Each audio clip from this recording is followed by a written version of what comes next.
Well, first of all, thank you for coming along today. What a magnificent venue and a real privilege it is to be able to address you in this place. I feel like I perhaps should be coming to watch a concert rather than a climate change exhibition, but nevertheless, this is equally as enjoyable.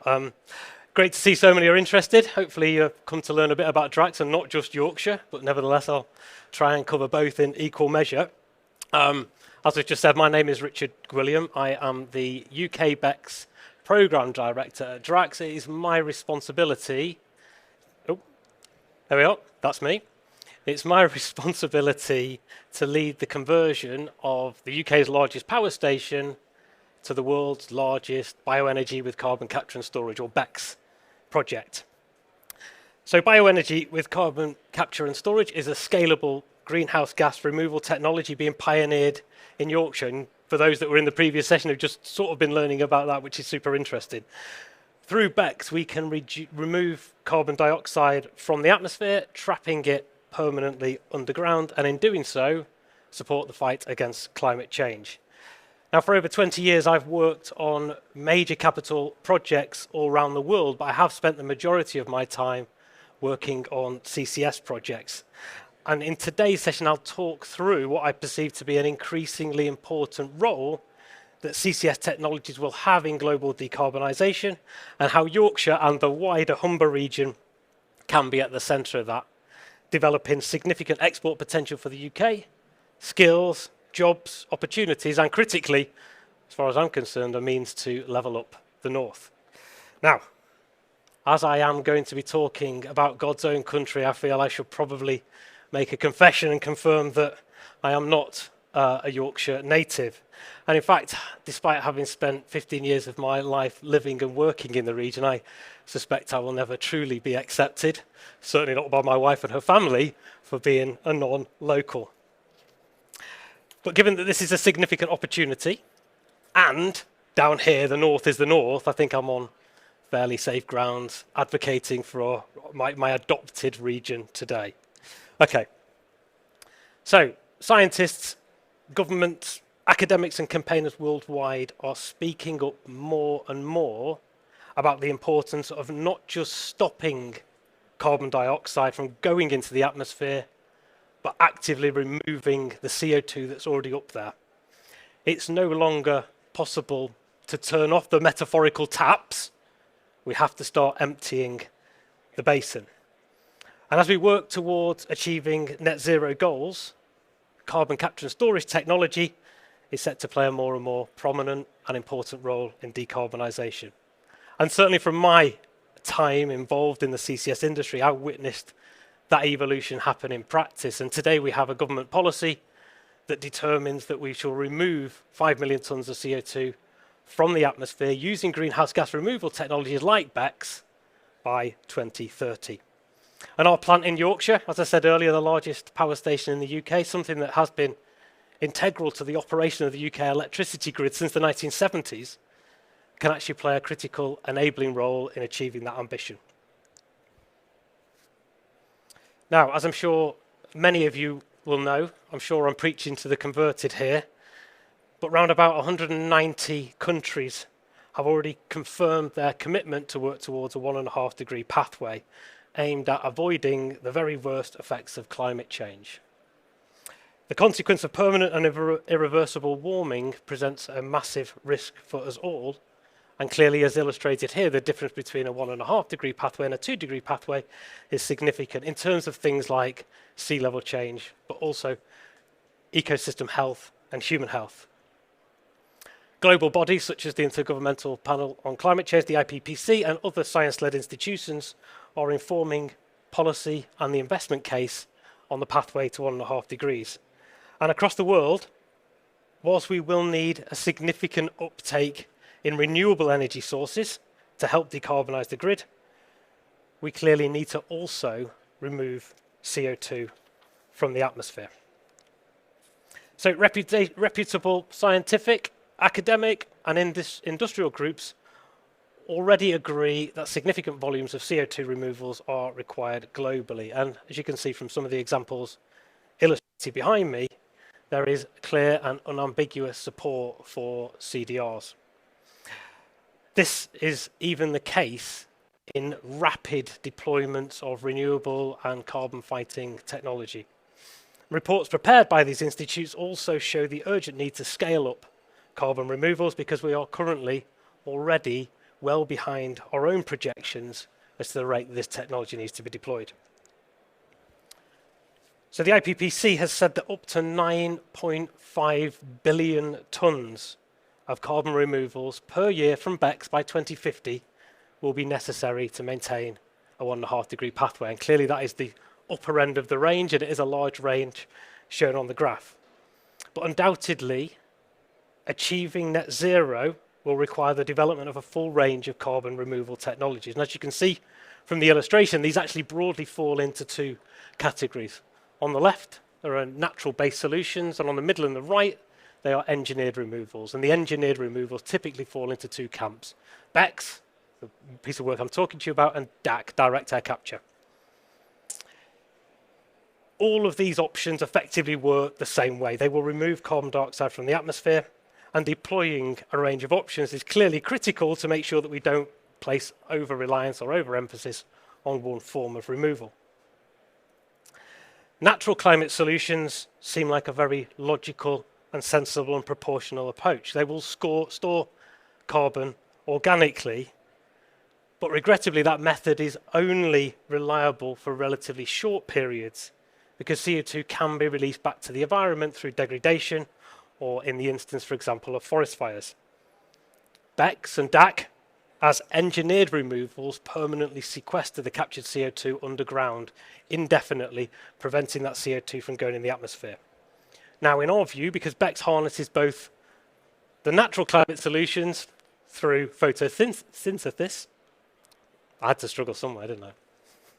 And engineering removals through CCS, we believe it represents the best of both worlds.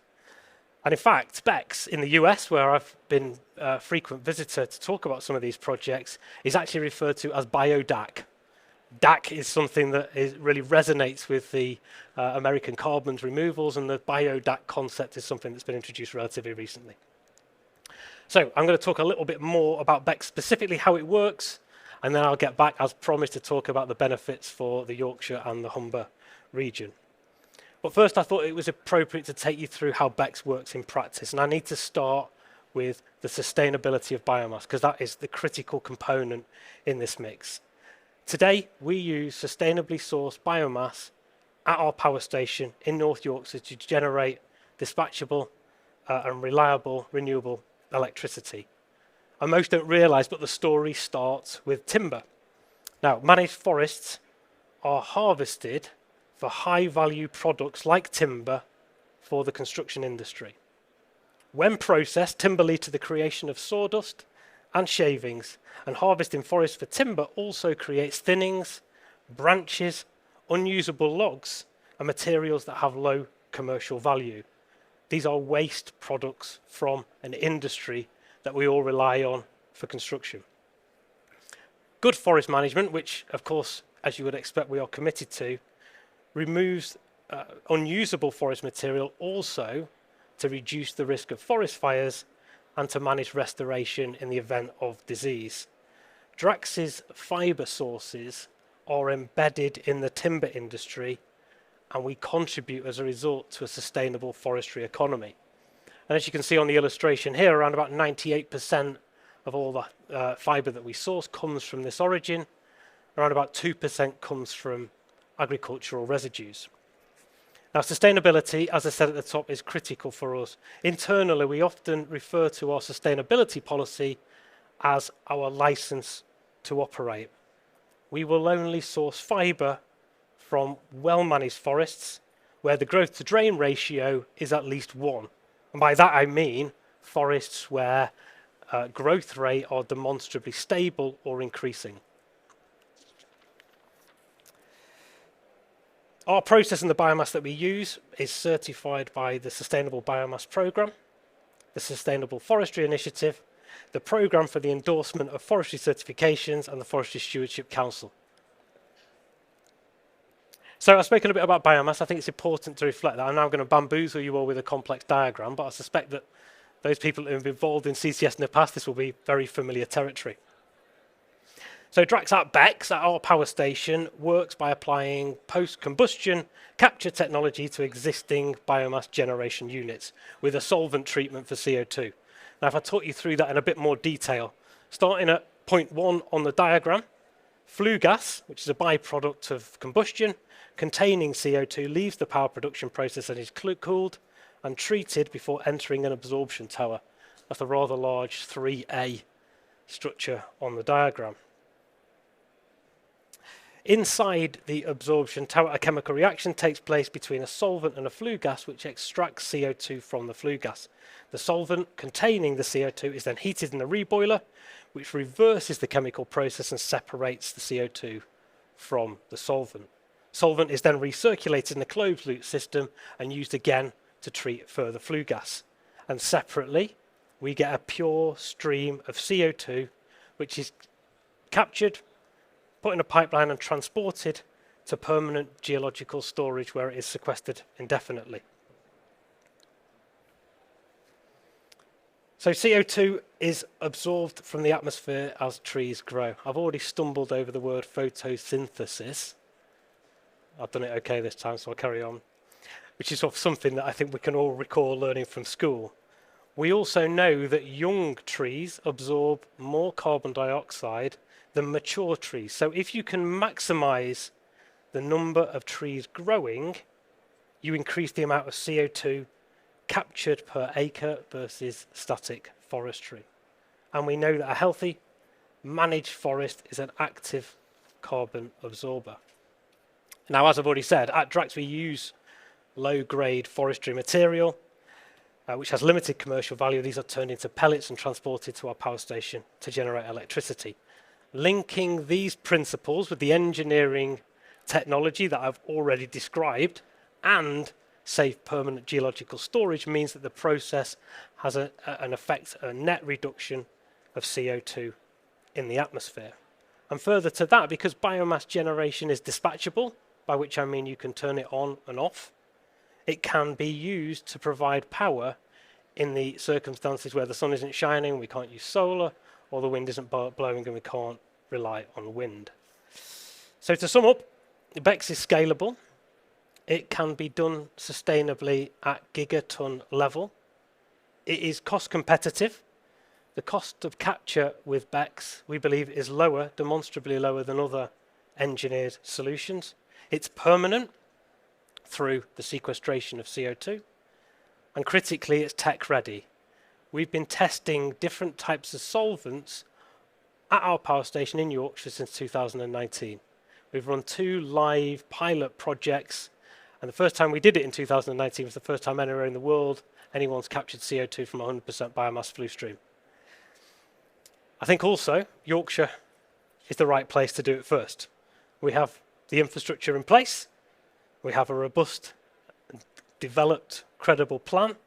We're part of the way through FEED, and we have a live in-flight application for a development consent order to change the role of the power station.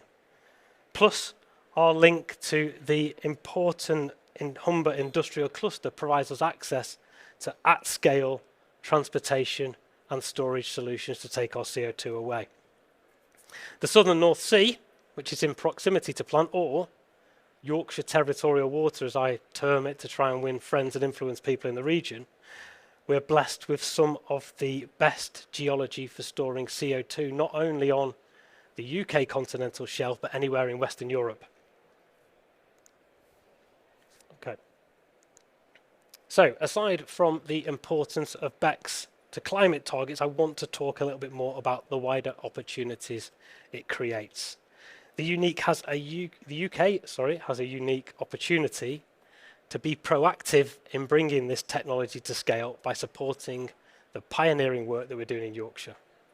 And the benefits for the UK at a national level will be significant. BECCS can help us get ahead in the race to pioneer carbon removal technology, and that is a global race. The UK can actually save billions in achieving its own 5th and 6th carbon budget targets by deploying BECCS at Drax as opposed to other decarbonisation pathways. And there are huge supply chain opportunities. Last year we held a supplier day whereby we engage with 600 businesses, and we've, as part of that, had a publicly stated declaration or ambition that we'll commit to sourcing 80% of the goods and services from BECCS from the UK supply chain. As part of that, we signed an MOU with British Steel to look at opportunities for using UK steel to develop the project further, impacting upon the supply chain in a positive way and reducing the carbon footprint. By way of context, that's about 13,000 tonnes of steel will be required to develop the plant. So as you can see, as well as supporting national climate targets and giving us a real opportunity to genuinely lead the world in this technology, BECCS at Drax will bring significant benefit to the UK.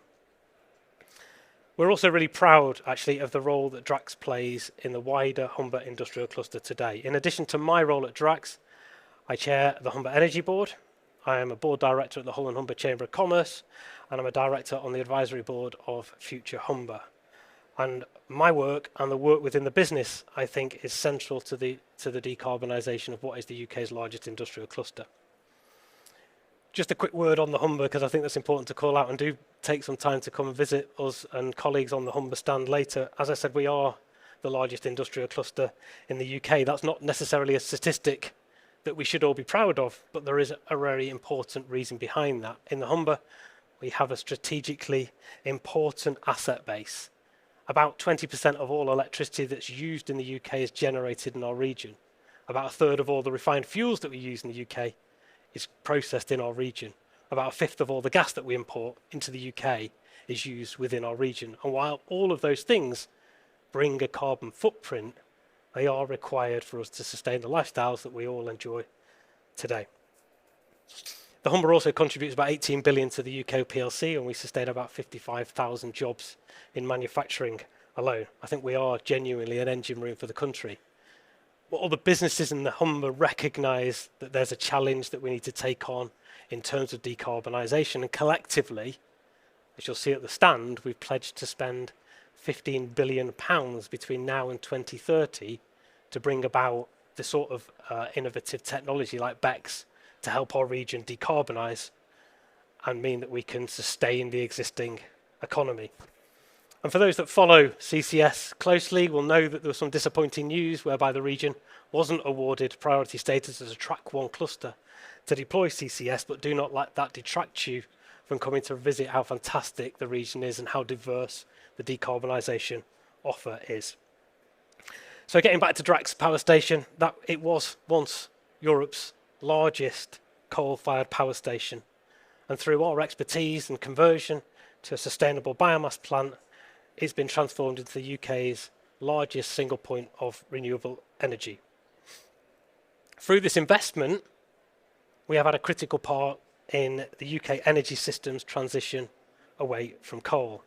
And from a business perspective, we've reduced our Scope 1 and Scope 2 emissions by around about 99% since 2012.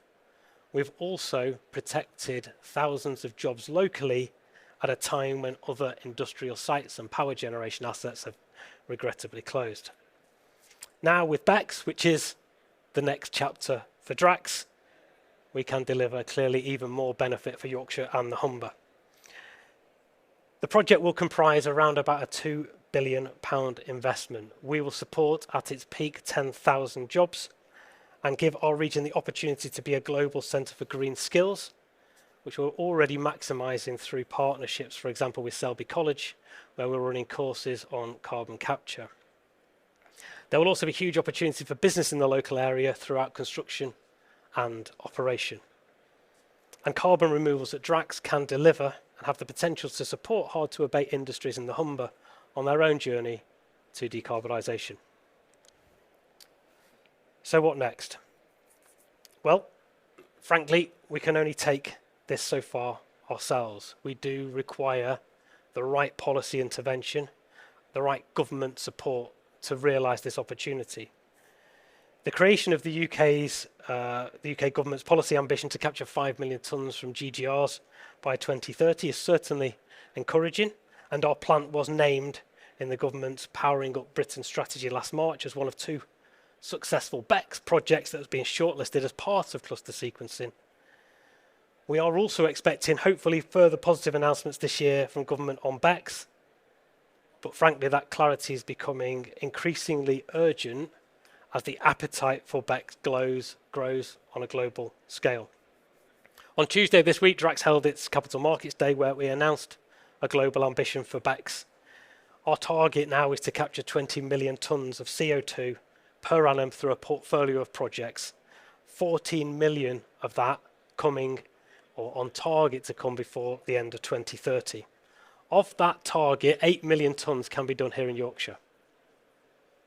We have 4 generation units at the plant. Each one that we convert will allow us to capture 4 million tonnes, and the immediate plan is to do 2.